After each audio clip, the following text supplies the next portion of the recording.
15वां अध्याय देश, काल, पात्र और दान का विचार।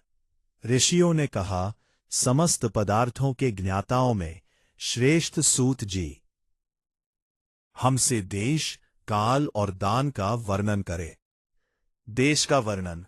सूत जी बोले, अपने घर में किया देवयज्ञ शुद्ध गृह के फल को देने वाला है। गौशाला के स्थान पर किए गए देवयज्ञ से 10 गुना, जबकि जलाशय के तट पर की गई गौशाला से 10 गुना अधिक फल प्राप्त होता है। जहां तुलसी, बेल और पीपल वृक्षों का मूल हो, वह स्थान जलाशय के तट से भी 10 गुना अधिक महत्व देता है। देवालय उससे भी अधिक महत्व रखता है। देवालय से 10 गुना महत्व तीर्थ भूमि का होता है। उससे भी श्रेष्ठ नदी का किनारा तथा उसका 10 गुना उत्कृष्ट तीर्थ नदी का तट है। इससे भी अधिक महत्व रखने वाला है सप्त गंगाओं का तट, जिसमें गंगा, गोदावरी, कावेरी, नर्मदा, सिंधु, सरयू और यमुना नदियां आती है। इनमें भी 10 गुना अधिक फल समुद्र के तट और उससे भी 10 गुना अधिक फल पर्वत चोटी पर पूजा करने से प्राप्त होता है। सबसे अधिक महत्व उस स्थान का है जहां मन स्वयं प्रसन्न हो जाए। काल का वर्णन। सतयुग में यज्ञ, दान आदि से संपूर्ण फलों की प्राप्ति होती है।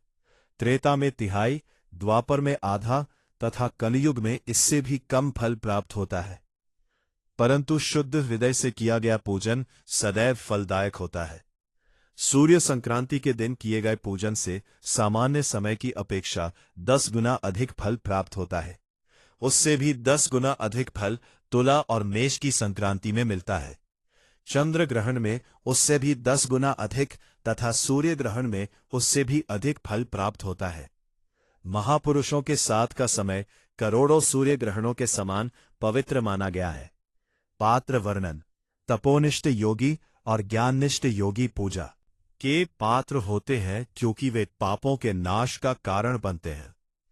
जिस ब्राह्मण ने 24 लाख गायत्री मंत्र का जाप कर लिया हो, वह भी पूजा का पात्र माना गया है। वह संपूर्ण काल और भोग का दाता कहा गया है। गायत्री जप से शुद्ध हुआ ब्राह्मण परम पवित्र होता है। इसलिए दान, जप, होम और यज्ञ जैसे सभी कर्मों के लिए वही श्रेष्ठ पात्र माना गया है। स्त्री या पुरुष जो भी भूखा हो, वह अन्नदान का पात्र है। जिसे जिस वस्तु की इच्छा हो, उसे वह वस्तु बिना मांगे दे दी जाए तो दाता को उस दान का पूर्ण फल प्राप्त होता है। याचना करने के बाद दिया गया दान आधा फल देता है। सेवक को दिया गया दान चौथाई फल देने वाला होता है। दान का वर्णन।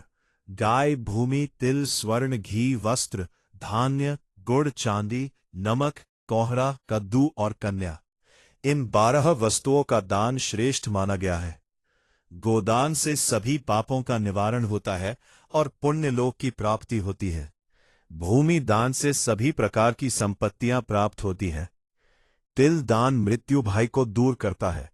स्वर्ण दान दीर्घायु प्रदान करता है। घी दान नेत्रों को प्रकाश देता है। वस्त्र दान आयु बढ़ाता है। धान्य दान धन और धान्य की समृद्धि देता है। गुड़ दान मधुरता प्रदान करता है। और इसी तरह अन्य वस्तुओं का भी महत्व और फल निर्धारित है। वह भोजन की प्राप्ति कराता है। चांदी का दान वीर्य और शक्ति की वृद्धि करता है। नमक का दान उत्तम भोजन की प्राप्ति कराता है। कोहड़ा, कद्दू अथवा कूष्मांड दान पुष्टिवर्धक माना गया है। कन्या दान आजीवन भोग और सुख देने वाला बताया गया है।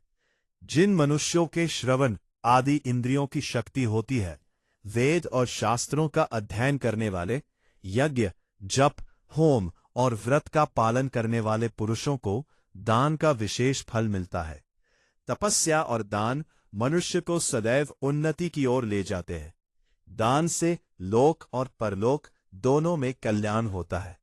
ईश्वर को समर्पित भाव से यज्ञ और दान करने वाला मनुष्य अंततः मोक्ष की प्राप्ति करता है।